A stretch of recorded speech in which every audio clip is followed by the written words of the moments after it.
lumutang yung mga salitang unusual, suspicious, or illegal tungkol po doon sa bank transaction ng i-withdraw yung malalaking pera na iniuugnay po sa confidential funds. Siguro ang una kong tanong, Dr. Gary, na kaninang burden or paano nga ba ipapaliwanag, paano i-define yung mga transaction na yun kung sila ba ay unusual, suspicious, or illegal?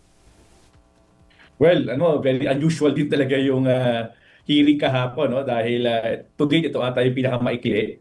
And at the same time, very unusual din sa part ng depensa dahil nakita natin yung conduct ni Attorney Michael Powa, no? Medyo bibigyan natin siya ng dito, no? Ng green flag. Napaka-decente po at napaka-ayos po ni Attorney Michael Powa, no? Na ibig sabihin, kahit pwede pala tayong, we could agree to disagree in a respectful, in a rational manner, no? So yan po yung siguro nakita rin po natin kapag sa tingin natin unusual din po ito, no? Dahil nga sa this is the first time na may ganitong conduct ang depensa. Pero nevertheless, Christian, yung sa tanong mo nga na ano yung characteristics natin or how do we going to define yung unusual, no? Binanggit po ito, no, nung former land bank manager na si Violeta Constantino. Yes. Sabi po niya, on her 32 years na pagiging empleyado ng land bank, no, naging unusual sa kanya na meron kang isang government office na institution na nag-withdraw ng ganitong kalaking amount in cold cash at this juncture na kung saan uso-uso na yung mga online transaction di ba? Lalo na ng panahon ng pandemic, no, nauso na yung mga GCash, Paymaya, etc. So parang wala natang dahilan para magbibig ka ng ganong kalaking halaga. So yun siguro yung mga unusual na pahayag, no, dito sa naging testimonya, no? At yun din ang kinasense, no, parang naging kinagulat, no, for lack of better term nga, no, ni Ms. Constantino ng Land Bank. Opo. In the same manner, tingin nga nila ito, suspicious kasi nga, sasabi nga rin nila ay bakit kailangan sunod yung ganitong amount At large amount. may pattern may proof of pattern na ini-establish pero syempre again on the part of prosecution, tingin ko ito lamang ay appetizer, no? Hindi pa tayo nagsisimula ng mga main course. They just simply laying the foundation of dun sa issue nga ng confidential fund. Pero yun lang ang iniisip ko no? Dahil I don't know kung meron pa talagang institution ngayon na kailangang maglabas ng ganyan kalaking amount of money in cold cash, no? Kasi dahil nga ngayon ang mga transaksyon talaga either kung ikaw ay nagtatrabaho sa gobyerno, diretso na yun sa bangko mo, hindi na uso yung mga pumipila ka sa cashier, diba? Every 15 and 30 pipila ka doon para pumirma. Hindi na uso yun So kung ito ay gagamitin for example nga sa salary and even expenses, normally online transaction or bank transactions na lang no? Ang nagiging kondukta, no, ng lahat ng mga institusyon, either public or private, lalo na yung isang pampublikong institusyon. It's very unusual nga tala and to some degree suspicious. Apo. And to put into clearer context, Doc Gary, kaya po natin pinag-uusapan dahil nga po binanggit kahapon ni Ma'am Violeta na para sa kanya naging unusual lang dahil yung large amount, sunod-sunod na ganun. Pero ang sabi nga ni Senator Judge Cayetano, it doesn't mean na illegal siya dahil lang nababanggit na unusual, to which inagrihan naman po ni Ma'am Violeta Constantino. Paano po kaya i-assert or paano gagamitin ng prosecution yung testimony na yon kahapon, yung tungkol po doon sa huge amount withdrawals para po siguro mapanindigan nila yung kine-question nilang paggamit ng confidential funds? Kasi ang sunod na scenario ay kanino ba napunta yung pera na yon after na withdraw yung malalaking pera? Na kanino ba naibigay? Sino ang tumanggap ng mga pera na yon na parang hindi pa po kasi na-establish kahapon? Well, talagang hindi pa naman ma-establish kahapon, Christian. Kasi nga naman, ang gusto lang namang ipakita ng prosecution dito, meron bang perang lumabas from land bank? I think that's, and at wala namang debate doon. Kaya nga, even yung depensa, they no longer cross-examine si Ms. Violeta Constantino. Kasi very clearly naman, lumabas ang pera. No? Of course, yun nga lang, lumabas, naging word of the day kahapon yung unusual, suspicious. At sabi nga naman, tama ka naman daw, sabi naman ni Senator Judge Alan Peter Cayetano, hindi naman talaga to illegal. Kasi syempre, nung lumabas ang pera, may budget available naman, na-certify, and so on and so forth. Now, ang tanong ngayon ay, tama ka rin doon, no? Sa mga susunod na hearing, kaya yung by next Monday, inaabangan din natin, ipapatawag na yung COA. Kasi kailangan na makita natin, ito bang perang nilabas na ganitong kalaking amount of money ay properly accounted for or properly disbursed or use. Kasi ang allege ka natin ng prosecution dito ay misuse.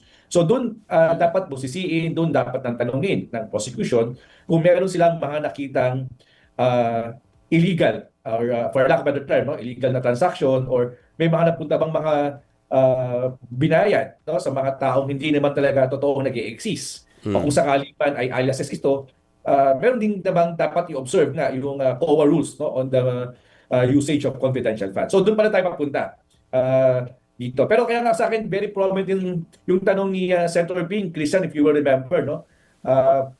Yung kanyang interjection kahapon na sinasabi na baka importante rin magkumuha ng someone from the security sector or yung mga tao nga na gumagamit ng confidential fund. Paano ba ito ginagamit? At paano ang use? Kasi naalala ko doon sa sinasabi niya, of course, si Senator Ping kasi dating chief of police, matagal na rin niya sa serbisyo, PM mayor, etc. Ang sinasabi niya kasi, yung paggamit ng confidential fund ay need to know basis eh. Hindi yan parang 11 days na gastusin mo. Isang diba? bagsak na ilalabas yung pera. Oo, kasi yun naman ang patakaran dyan. Need to know basis yan eh. So kung kailangan gamitin at paano ba ito ginagamit, hindi ito parang petty cash fund mo na 125 million. Bahala ka ito, gamitin mo, pambayad mo ng tawag ito, yung safe house, pambayad mo na kung saan-saan. So yan yung mga gusto pa nating malaman in the coming days. And of course, dahil ito ay public fund, sakop naman ito ng COA in terms of liquidation, in terms of yung pattern of usage kung ito ba talaga ay maayos na nagamit. Doc Gary, so doon sa nangyari kahapon, doon sa dalawang testigo, kung titinan natin, parehas lang sila ng tinestify, sinertify nila, pinatotohanan nila, may na withdrawal, ganito kalaki yung withdrawal, at sa experience nila in the past 30 years ang pagsaservice nila sa Land Bank, halos first time nila naka-experience ng ganito, unusual nga, pero hindi naman nila nakikitang malicious ito at hindi nila nakikitang suspicious dahil nga gagamitin ng isang agency. Doon sa ipinresenta na ganito ng prosecution, na tama ba ito lang muna yung inilabas at tama ba nasa right track ba sila ng paglalatag nila ng nitong akusasyong kaugnay doon sa confidential funds misuse? Well, tingin ko tama naman yung naging approach ng prosecution kahapon, no, na ipakita muna sa mamamayan natin na merong amount, na ganitong kalaking amount of money ang nilabas coming from the banks kasi may transaction history naman talaga. So kasi sabi ko nga, nandun pa lang ang prosecution sa yung laying the foundation or laying the ground for the issue nga ng confidential fund. At tama rin ang kanilang strategiya na magsimula muna talaga dun sa pag-account of this amount of money that was released, no, through a right channel. No? Kasi usapin ito halimbawa kung naglabas ka ng ganitong kalaki ng walang tamang transaction kasi baka mapuputo ka naman ng land bank doon. No? Baka may kunaiban sinaman doon. So I think they are also helping and saving the land bank, no? Na yung land bank ay bangko na simpleng gumagawa lamang ng kanilang mga trabaho based sa mga existing rules and regulations kasi in the first place, hindi naman lang pwedeng pigilan yung paglabas niya kasi nga, sabi nga ni Ma'am Violeta kahapon, na-certify naman ito at funded. May existing funds, no? At dumaan naman talaga sa mga tamang proseso. Kaya nga lang siyempre, nagulat ka dahil hindi naman ganun kalakihan yung branch niya kasi siyempre, lahat naman ng mga bangko, I'm sure, meron silang mga system na no? Meron silang mga patterns na dyan, no? Kung paano maglabas ng pera. So I don't know. Hindi ko alam kung at that time meron ba silang existing na cash available dyan o baka kailangan mo na lang... Itinatawag daw, Doc Gary, 2 days before. Oo. Yun nga po, pinatawag ata. So hindi ko nasundan yung ano yan, yung narration na yun. Pero makikita mo maigi dahil hindi siya malaking bangko talaga na readily available yung ganitong amount of money.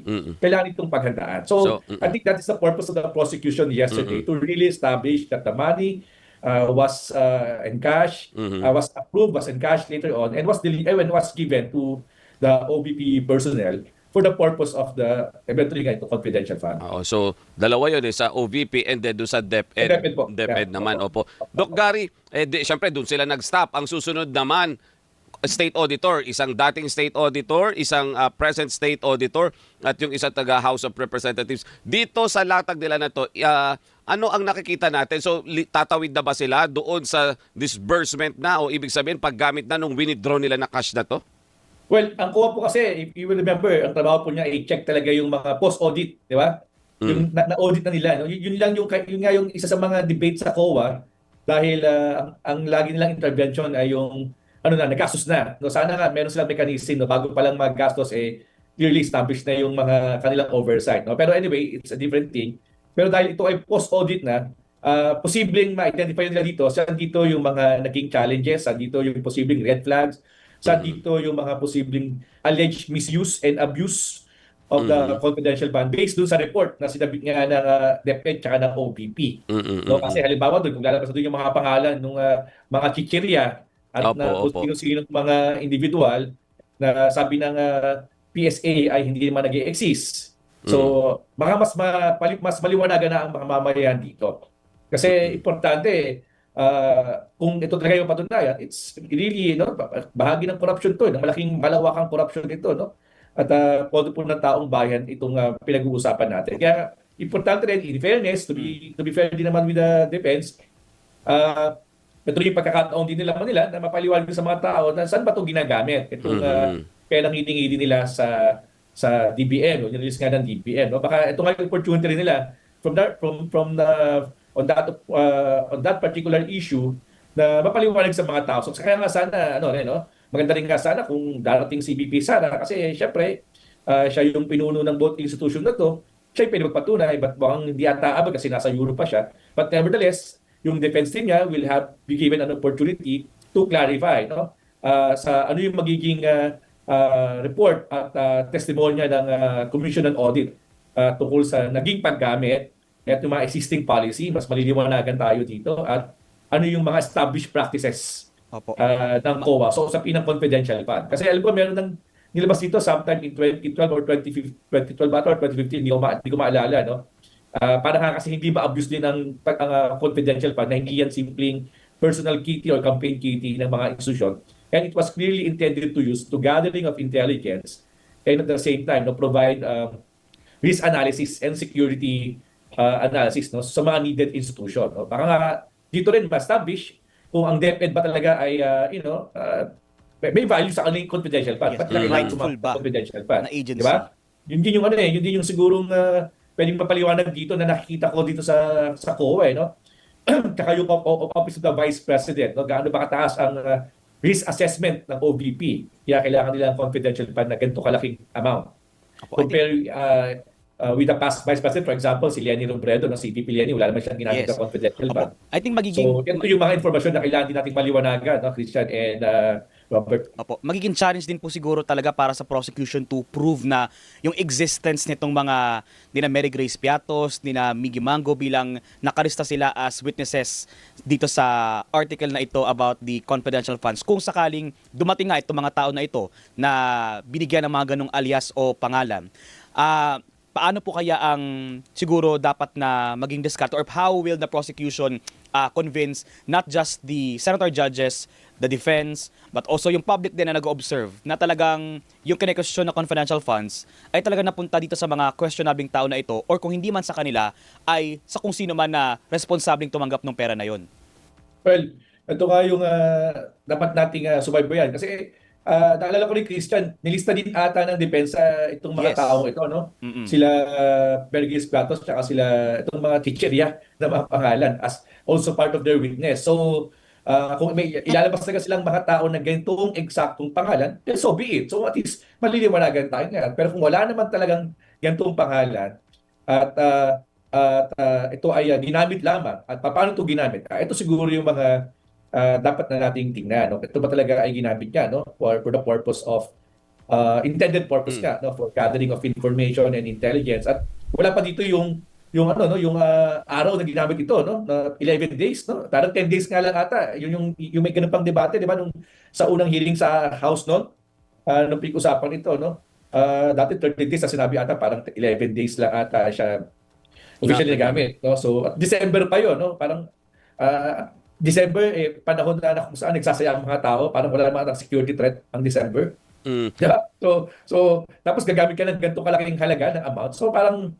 may mali ata. Parang may mali naman ata kung ganyan, hindi mo pwede naman gamitin pong Christmas party dahil the purpose of intelligence fund is to gather intelligence and not for Christmas bonus or for Christmas ayuda, for a lack of a better term. So, yan siguro yung mga importante ring malabas. Kasi I'm sure may record sila na sabi nila ito kung paano ginastos ito when it was received and it was used for 11 days in a period na ang baba ng security threat.